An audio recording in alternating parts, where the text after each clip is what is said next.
Serge-André Guay, la radio communautaire de Lévis, nouvelle administration.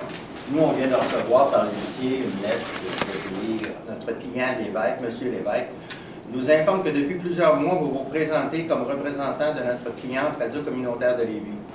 En raison de ce qui précède, nous vous mettons en demeure de ne plus afficher, nous annoncer ou agir de quelque façon que ce soit comme un représentant de notre cliente.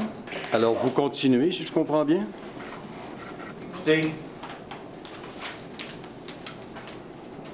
on a fait une réunion spéciale du conseil d'administration de la radio communautaire de Lévis avec toutes les invitations par courrier recommandées à chaque personne qui était inscrite à la charte d'incorporation de la station et chaque personne qui était inscrite au registre des entreprises.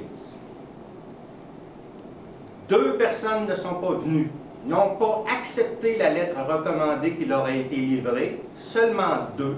Bon. En refusant de participer à cette réunion-là, ils se sont automatiquement un peu exclus de la radio communautaire de Lévis.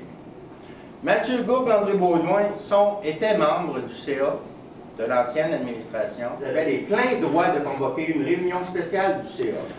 Aucune assemblée générale de cet organisme-là ne s'est tenue depuis 2009, 2010, et si on continue comme ça, on dirait 2011.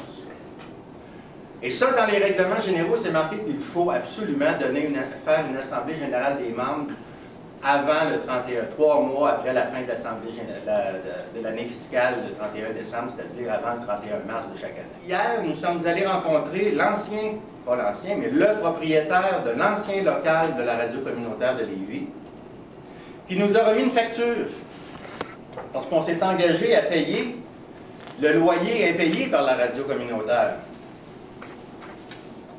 Et voici cette facture. 13 000 $. Monsieur l'évêque n'a pas honoré son bail. C'est exactement la raison de sa destitution en tant que président.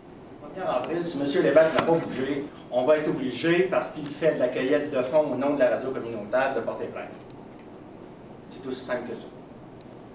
Alors, monsieur l'évêque a tout un bagage, là, il nous place la rive sud de Québec, là, la ville de Lévis en particulier, là, nous place sur une corde de raide vis-à-vis du CRTC. Si on perd cette licence-là, il n'y en aura pas d'autres licences. Je ne penserais pas que le CRTC va nous faire confiance 2 fois aveuglément.